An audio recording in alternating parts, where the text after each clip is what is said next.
अभी चांदनी चौक के इस गौरी शंकर मंदिर में साधु महाराज ने शिव जी के आगे धूप जलाई है और यहाँ नई दिल्ली के लक्ष्मी नारायण मंदिर में विष्णु जी को फूल चढ़ाए जा रहे हैं। हिमालय से लेकर हिंद महासागर तक करोड़ों लोग अपना दिन शुरू कर रहे हैं उन भगवानों की भक्ति के साथ जिन्हें वो अपनी पूरी जिंदगी पूजते आए हैं। मगर ये सवाल शायद ही किसी के मन में आया हो कि क्या ये भगवान हमेशा से ऐसे ही थे, क्योंकि अगर हम 4000 साल पीछे जाएं तो इतिहास और आर्कियोलॉजी के हिसाब से एक बहुत ही अलग देवी देवताओं की दुनिया मिलती है, जहाँ सबसे ऊपर लगते हैं देवों के देव इंद्र, जिन्हें दुनिया के सबसे पुराने ग्रंथों में से एक में सबसे ज्यादा पूजा गया है। वहीं श्री विष्णु जो आज सबसे ज्यादा पूजे जाने वाले भगवानों में से एक हैं, उनका नाम मात्र को जिक्र मिलेगा और शिव जी का तो नाम मात्र भी नहीं मिलता। अब सवाल ये कि इस संसार का निर्माण करने वाले भगवान का खुद पिछले 4000 सालों में कैसे निर्माण हुआ, कौन से देवता उभरते हैं, किसका पतन होता है और क्यों। आज हम पत्थर की मोहरें, मूर्तियां, वैदिक सूक्त, महाकाव्य और पुराणों के जरिए जानेंगे कि भगवान कैसे बने। अब आप सोचेंगे कि ये बात कितनी सच्ची है। मैं माँ की कसम यार, अपनी देवों से बातचीत अच्छी है। नमस्ते भाई लोग, मेरा नाम है दादे और मैं एक नास्तिक हूँ, लेकिन मेरे पीछे सरस्वती माँ का यंत्र लगा है। यहाँ श्री कृष्ण और काली माँ की तस्वीर और यहाँ भगवान बुद्ध की पेंटिंग जो मैंने खुद बनाई थी। इसके साथ मुझे लगता है कि लिखने से पहले 108 बार सरस्वती मंत्र का जाप करने से मेरी लिखाई अच्छी हो जाती है। हर रोज मेडिटेशन के बाद बुद्धम शरणम गच्छामि कहने से मन को शांति मिलती है और जिम में एक्सरसाइज करते हुए शिव स्तोत्रम सुनने से एनर्जी आती है। पर मैं नास्तिक इसलिए हूँ क्योंकि भगवान, वेद, रामायण, महाभारत, पुराणों को मैं माइथोलॉजी ही मानता हूँ, इतिहास नहीं। हालांकि ये जरूर लगता है कि इन देवी देवताओं और धर्म शास्त्रों से हम जिंदगी और फिलॉसफी के अलावा इतिहास के बारे में भी काफी कुछ जान सकते हैं। मैं कोई एक्सपर्ट नहीं हूँ, लेकिन जिन एक्सपर्ट्स को पढ़ के बताने वाला हूँ उनके सोर्सेज वीडियो के डिस्क्रिप्शन में। कल शिव जी काम से बाहर गए थे।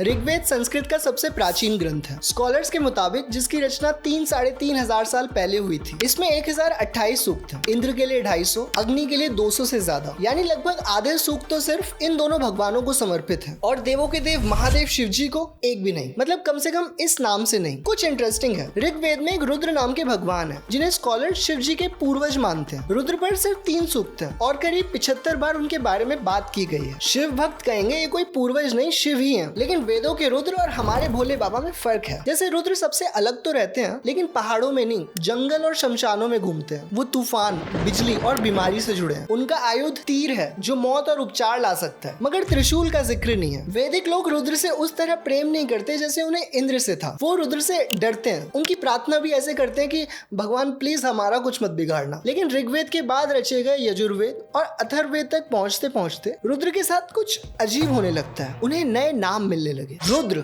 जिसका मतलब होता है गरजने वाला को शिव से संबोधित किया जाने लगा, जिसका मतलब होता है शुभ। उन्हें महादेव भी कहा गया। मगर ऐसा हृदय परिवर्तन क्यों? जिस भगवान से सब डरते थे और कभी कभी याद करते थे, वो धीरे धीरे सेंटर में कैसे आने लगे? इसके लिए हमें 1000 साल और पीछे जाकर ऐसे एविडेंस को देखना पड़ेगा जो बहुत कॉन्ट्रोवर्शियल है। पूरे यूट्यूब पर कौन है जिसने भगवत गीता और गॉड डिल्यूजन दोनों पढ़ रखी है और दोनों को बराबर पसंद भी करता है? अगर आप भी ऐसे विचार रखते हो, चाहते हो चैनल चलता रहे, तो मेंबरशिप ज्वाइन करके चैनल सपोर्ट कर सकते हो। वो मुमकिन नहीं तो लाइक, शेयर, सब्सक्राइब और हाइप करके वीडियो वायरल कर दो। क्या पता किसी दिन नेटफ्लिक्स वाले मुझे उनके लिए डॉक्यूमेंट्री बनाने को बोल दें। भोले बाबा की उंगली थाम चलता मैं। ये 3.5 सेंटीमीटर की छोटी सी सेल खड़ी की मोहर 1920s में मोहनजोदड़ो की खुदाई में मिली थी। इसमें एक छवि जानवरों के बीच बैठी बनाई गई है। आर्कियोलॉजिस्ट जॉन मार्शल, जो उस वक्त ASI के जनरल थे, उन्होंने इसे प्रोटो शिवा मानकर पशुपति सील का नाम दे दिया। शिव के सबसे पुराने नामों में से एक। ये शिव जी का त्रिशूल, ये उनका डमरू, ये उनका वाहन नंदी, ये लिंग जो कई प्राचीन शिव मूर्तियों में मिलता है, और ये योग मुद्रा में बैठे हुए। शिव के अलावा और कोई हो ही नहीं सकता, है ना?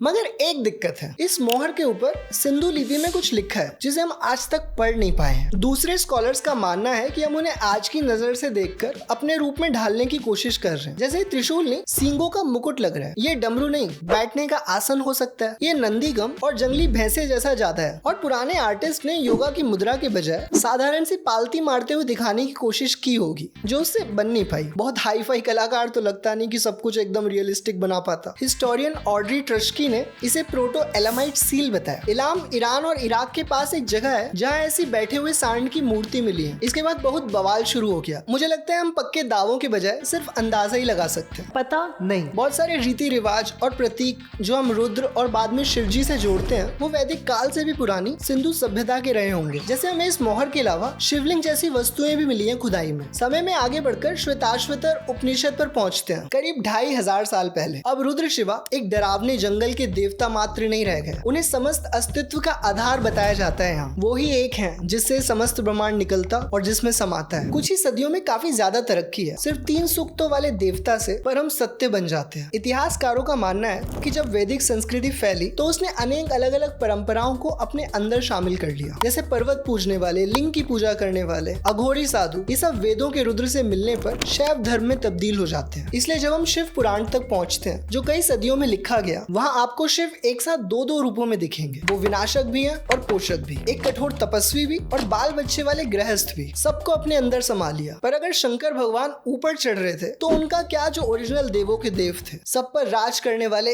इंद्र मिल गए हैं रास्ते में।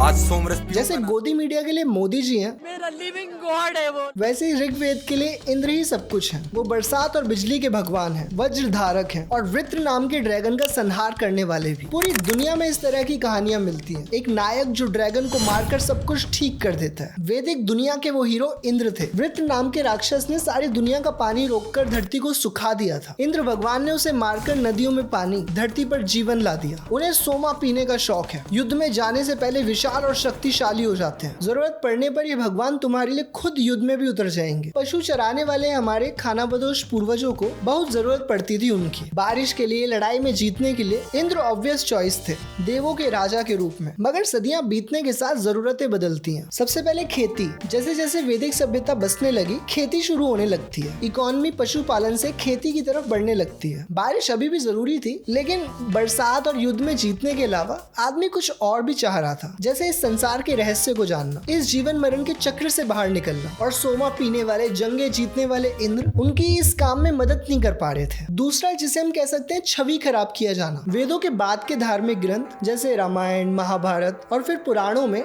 इंद्र की ऐसी कहानियां बताई गई जो उनकी इज्जत उछालती हैं। जैसे इंद्र और अहिल्या का किस्सा ले लो। गौतम ऋषि की पत्नी अहिल्या को इंद्र धोखे से सिड्यूस करते हैं। जब ऋषि को पता चला तो उन्होंने गुस्से में इंद्र को श्राप दिया, जिससे उनके पूरे शरीर पर हजारों योनि निकल आती हैं, जिसमें पीरियड्स के वक्त खून भी निकलता है। मुझे नहीं लगता पूरी दुनिया के इतिहास में किसी भगवान पर इससे ज्यादा ब्रूटल कहानी लिखी गई होगी। बाद में बाकी देवताओं की रिक्वेस्ट और गुस्सा कम होने पर उन्होंने इन योनियों को आंखों में बदल दिया। आपने इंद्र की ऐसी पेंटिंग्स देखी होंगी। ऐसी बहुत सी कहानियों में उनका कैरेक्टर असैसिनेशन हुआ है। मेरे हिसाब से श्री कृष्ण की गोवर्धन लीला अंत है इंद्र भगवान का, जिसके बारे में हम आगे बात करेंगे। अभी हम समझते हैं क्यों इंद्र सर्वशक्तिमान भगवान से एक अहंकारी, जलनखोर और काम वासना से भरे देवता मात्र रह गए। असल में ग्रंथ लिखने वालों को ऊपर की जगह खाली करनी थी। अगर शिव या विष्णु को परमेश्वर बनना था तो इंद्र को छोटा होना ही पड़ता। और आपको मालूम होगा, हिंदुस्तान में किसी को हटाने के लिए हमें उसे तबाह करने की जरूरत नहीं, सिर्फ उनकी इमेज खराब कर दो, चाहे वो नेहरू जी हो या खान सर या इंद्र भगवान। ये तरीका बहुत कारगर है। आज भारत में बहुत कम इंद्र को समर्पित मंदिर हैं। उनका सिर्फ नाम ही बचा है। इंद्रलोक, इंद्रप्रस्थ, देवेंद्र। इतिहासकार ए मैकडॉनल्ड के शब्दों में वो एक रिटायरमेंट ले चुके भगवान बन गए। विष्णु के घर पर सब अच्छा है।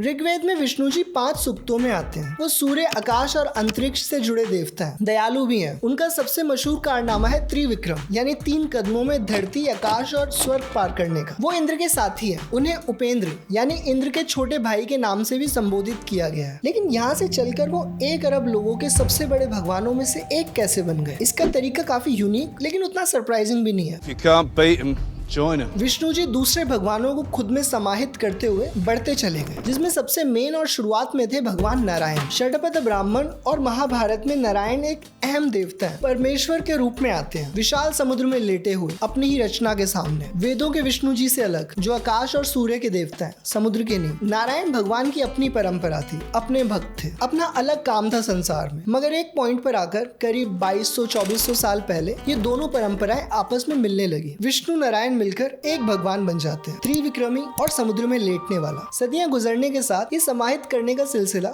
एक अनोखा आकार लेता है। लोकल देवता और उनसे जुड़ी कहानियां विष्णु जी के अवतारों का रूप ले लेती है। जैसे हिस्टोरियंस का मानना है कि वरा पहले एक लोक देवता रहे होंगे जो बाद में विष्णु जी के साथ जुड़ गए। यहाँ तक कि दूसरे धर्म के भगवान बुद्ध भी बुद्धिज्म के 1000 साल बाद वैष्णव धर्म में हरि का एक अवतार बना दिए गए। करीब 2 से 1500 साल पहले रची गई विष्णु पुराण उन्हें पूर्ण रूप से पेश करती है। सबसे बड़े ब्रह्म, सर्वगुण संपन्न, अनंत, जो अपने भक्तों से प्रेम के कारण उन्हें प्राप्त होता है। वैष्णव धर्म में भगवान नीचे धरती पर उतरते हैं क्योंकि वो तुमसे प्यार करते हैं। तुमने बुलाया और मैं चला आया। लेकिन विष्णु जी के सभी अवतारों में से एक बहुत खास है, जिनके खुद का रूप कई अवतारों जैसा प्रतीत होता है। कभी कुरुक्षेत्र के मैदान में भगवत गीता का ज्ञान देते हैं तो वही गोपियों के संग रासलीला भी करते हैं। कृष्ण जो भागवत पुराण में ये तक कह देते हैं कि मैं ही अंतिम सत्य हूँ। क्या वो हमेशा से हरि का अंश थे या कोई और?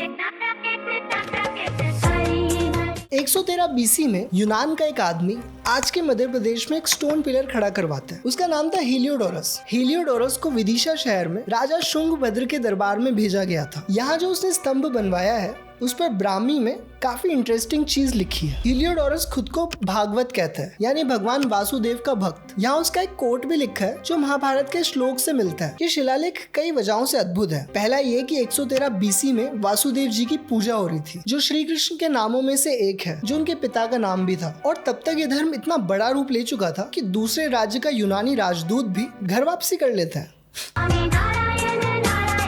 लेकिन आप देखोगे शिलालेख में वासुदेव कृष्ण का नाम लेते हैं, विष्णु जी का नहीं। ये बहुत जरूरी डिफरेंस है, क्योंकि इससे हमें ये पता चलता है कि शुरुआती कृष्ण परंपरा, भागवत या वासुदेव भक्ति एक अलग संप्रदाय था जो यादव कुल की वृष्णि ट्राइब से जुड़ा था। वृष्णि ट्राइब वासुदेव जी की पूजा करती थी, जो उनके कुल देवता या दिव्य राजा ये शायद पूर्वज रहे होंगे उनके विष्णु के साथ जुड़ने से काफी पहले। इतिहासकार ये कहते हैं कि भागवत परंपरा एक नॉन वैदिक भक्ति मूवमेंट था जो भारत के पश्चिम और उत्तर पश्चिम इलाकों में फला फूला। आज से करीब 2400 साल या उससे भी पहले अपने इष्ट देवता यानी पर्सनल गॉड की भक्ति पर आधारित। कोई बड़े यज्ञ या कर्मकांड की बजाय अपने भगवान से डायरेक्ट 1-to-1 कनेक्शन। मगर क्या आपने कभी महसूस किया है कि महाभारत वाले वासुदेव कृष्ण और गोपियों संग रास लीला करने वाले गिरधर गोपाल काफी अलग लगते हैं, जो शायद थे भी, क्योंकि यहाँ एक और लेयर जुड़ती है गोपाल की। गाय चराने वाले कृष्ण, नीले रंग के ब्रज के भगवान, गोपियों संग खेलने वाले, माखन चुराने वाले, प्रेम की भाषा से भरे योद्धा वासुदेव से काफी अलग। स्कॉलर्स जैसे फ्रेडम हार्डी अपनी किताब विरह भक्ति में कहते हैं गोपाल परंपरा दक्षिण भारत में अलग से फली फूली और बाद में उत्तर की वासुदेव परंपरा से जाके मिली। मतलब हम यहाँ पर एक भगवान नहीं, कम से कम 4 देवताओं को साथ मिलते देख रहे हैं। पहले वासुदेव कृष्ण, वृष्णि ट्राइब के कुल देवता। दूसरे गोपाल, चरवाहे, ब्रज के देवता, जिनके भक्त उनकी भक्ति में प्रेम कविताएं लिखते थे। तीसरे नारायण, समुद्र में वास करने वाले परमेश्वर। और चौथे त्रिविक्रमी, वेदों के विष्णु। करीब 1800 से 2200 साल पहले ये चारों धाराएं आपस में संगम करती हैं। हिंदुओं के सबसे प्रिय ग्रंथों में से एक भागवत पुराण 9वीं या 10वीं शताब्दी में रची जाती है, जो इन सभी कहानियों को एक रूप देती है। इसमें श्री कृष्ण विष्णु जी के अवतार से बढ़कर है, वो मूल स्रोत है और विष्णु उनका विस्तार। और यहाँ से पहुँचते हम गोवर्धन लीला पर, जो मेरे हिसाब से इंद्र भगवान का अंत और एक नए युग की शुरुआत है। और ब्रह्मा के घर से दूध, ब्रेड, मक्खन भी आता है। हरिवंश और बाद में भागवत पुराण में इस कहानी का जिक्र है। ब्रजवासी इंद्र भगवान के लिए हर साल किए जाने वाले यज्ञ की तैयारी कर रहे थे। श्री कृष्ण